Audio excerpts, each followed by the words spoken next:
thoughts of youth are long, long thoughts. What dreams, what feelings shape the pattern that we call the innocence of childhood? We overhear a snatch of talk and think, how grown up and how childish.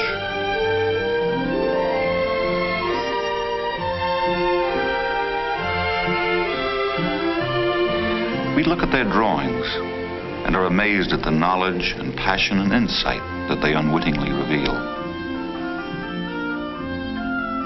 Who can understand Tommy, even when he tries to tell us how he feels? Those who work with children, it's even hard for them, for no two children are alike, for behavior itself may hide as much as it reveals.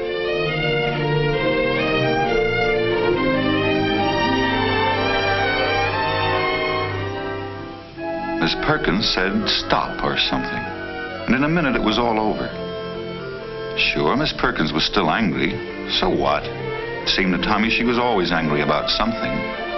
In a minute she'd forgotten all about it, especially when Miss Moran called her out. Better get home for lunch or Mom will be sore too. And then suddenly he noticed it.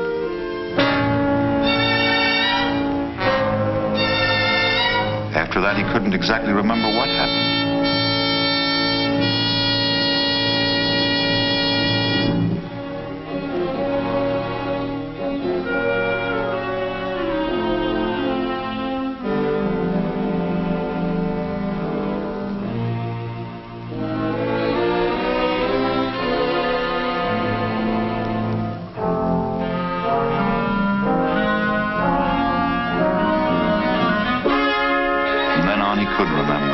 Face coming toward him, angry, threatening, dangerous. Face he'd seen before. Face out of a bad dream, maybe. But this time it was no dream, no figment of his imagination. It was real.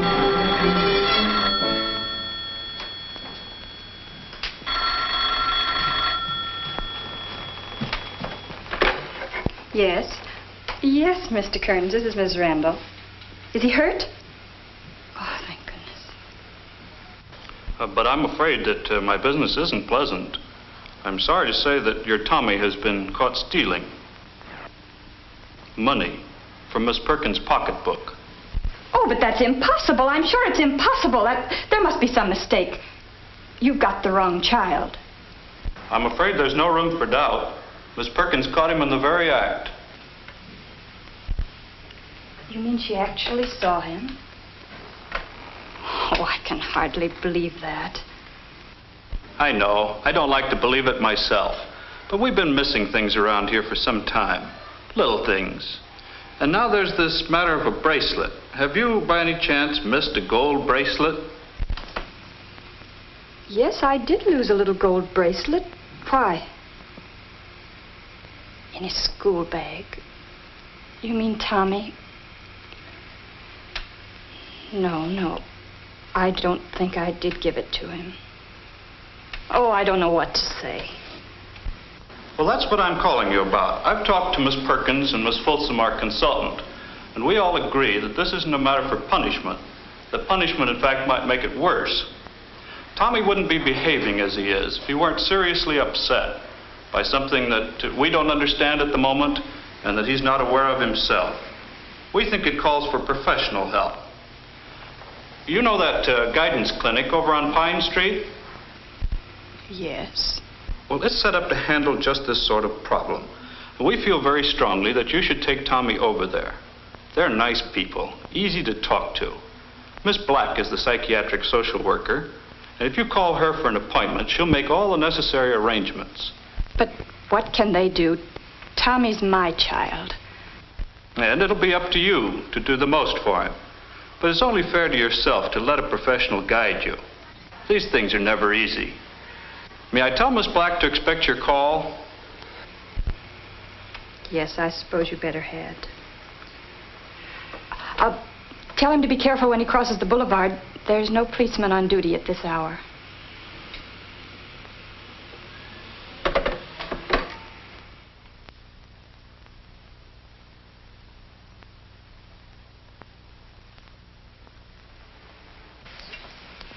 And how did you feel right at that moment when you realized they had all of the evidence? I suppose I was angry. Well, I was disappointed. Even afraid, I guess. Afraid of what? Afraid I'd failed. I had failed, you see. Tommy's been the one big thing in my life for the last 10 years. The only thing I've cared about. The only thing I've lived for now.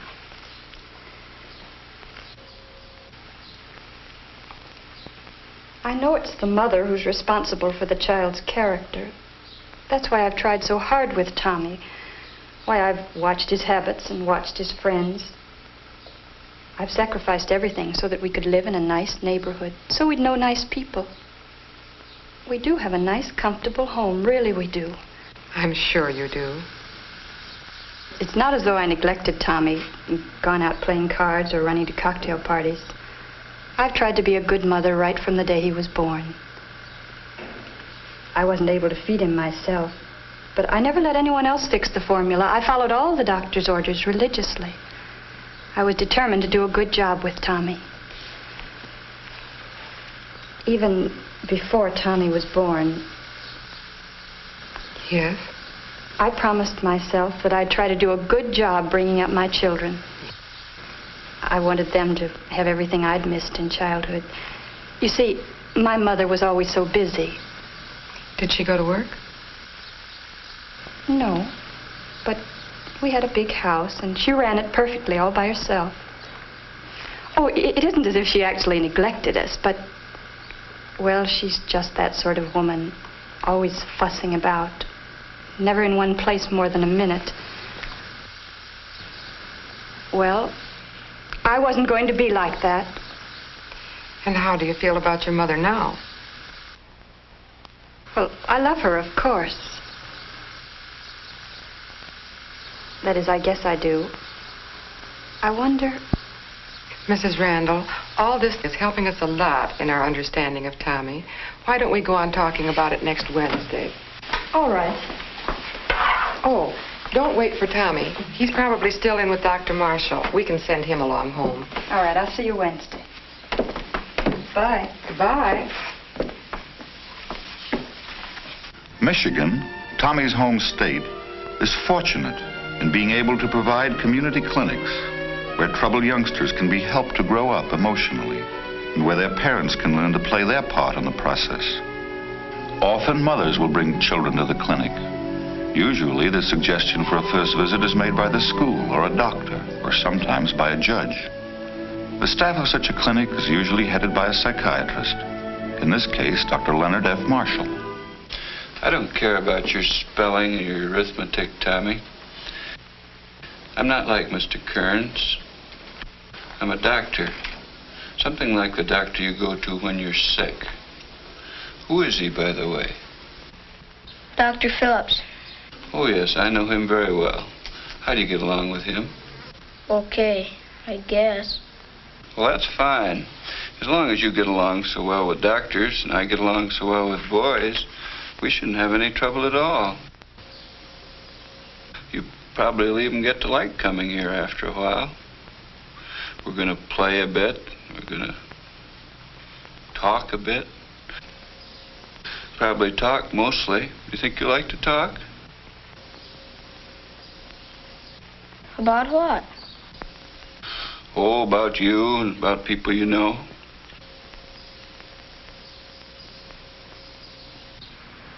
I don't know anybody.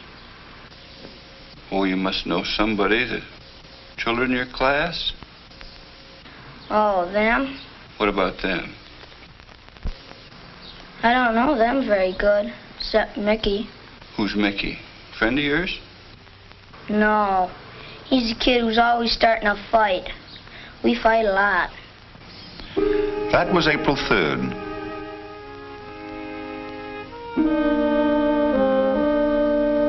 Tommy came to the clinic again on the 6th. Sit down, Tommy. This time I want you to tell me stories about some pictures I'm going to show you. Be sure to tell me the whole story, what went on before, and how the story is going to end. Suppose we try this one.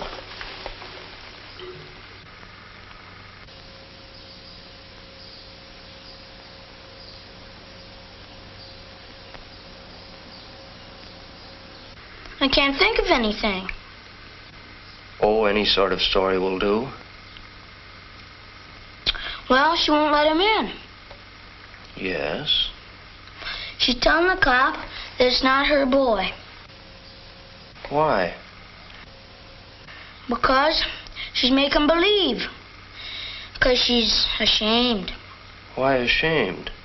Because her boy killed a man's dog. And if it's her son, she'll have to pay for the dog. Yes.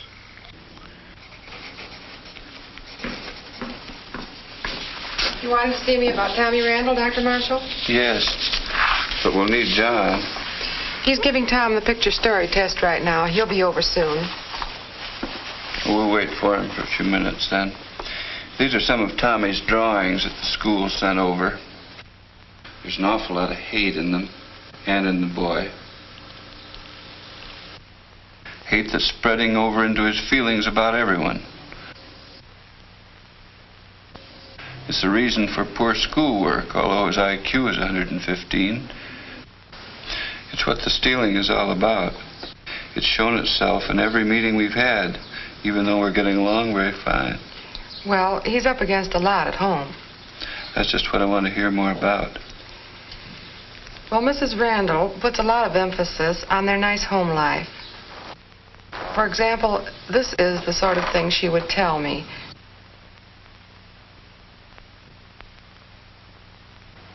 I saw Tompkins this afternoon. If you want to talk to me, come into the kitchen. I can't hear you when you're in there. You know I can't leave the food. All right, all right. I just said I saw Tompkins this afternoon. Is anything wrong? Did he send for you? Well, he sent for me, but there isn't anything wrong. He just wanted to talk to me about New York. What about New York?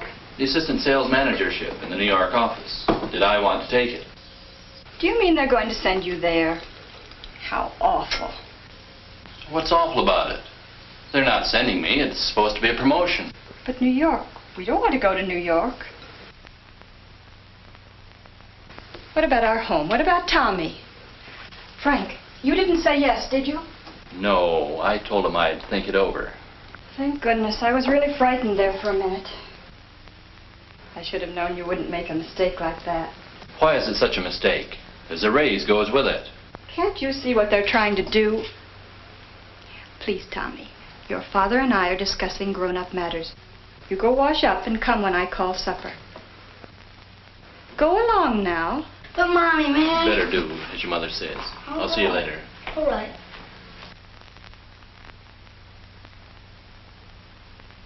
They give you a raise, but you seem to forget that you have to start out all over again, building up a following. I might do very well in a big market like New York. Might, but there's no might about your commission here. At least we've got a decent roof over our heads. Besides, how could we leave all this? You can't wander around with a family the way you did when you were single. Of course, if it means a great deal to you to go to New York, I guess that... Doesn't mean a great deal to me. I don't know. I suppose you're right, as usual. I just thought if I could get out of this rut, if I could... I suppose you're right. What could I do against that kind of competition? What kind of nonsense are you talking? Competition is the spice of life, as your father always used to say. We can't compete. It's time to lie right down and die. Oh, Mother, you don't know what you're talking about. No, of course not. I never do. Told me that ever since you were in high school. Well, what is it? You tell me, since I'm so stupid. Oh, we were just talking about a job. Something I think Frank's going to turn down. Turn down? Well, if that isn't just like him. But it means moving to New York. A chance to go to New York? I'm surprised at you, Frank. But, Mother... Mother, nothing. If you can't get him to do something for himself and get someplace in this world, I don't know why I can't try. But, Mother, I'm the one that... I'm just telling you that it's important to get around this world if you're ever going to be a success in it. New York is just the place for you people. Oh, Mother. I know. You're going to say it's more expensive. Well, he can earn more. What's the matter with those broad shoulders of his? Afraid they'll crack? But, Mother, there's Tommy. I'll be very glad to take care of Tommy for you. You're not going to let that child rule your life. Now, don't argue with me, dear. Here, you go into the other room now, and I'll fix the dressing for this salad. All Never right, could Mother. mix vinegar and oil together and make it taste like something. Tommy. Here I am.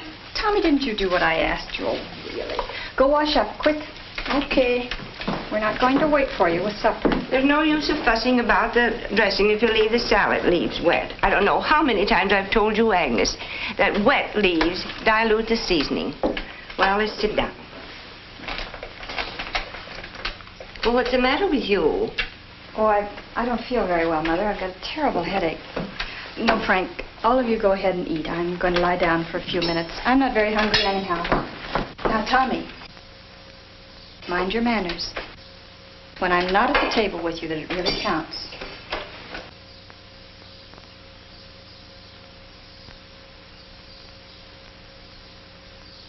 Oh, she'll be all right. She's had headaches like this ever since she was a kid. It's her stomach, I know. She never would eat. Yeah, I know. They seem to hit her all of a sudden. Wait a minute, Tommy. Your mother doesn't like you to tuck in your napkin like that.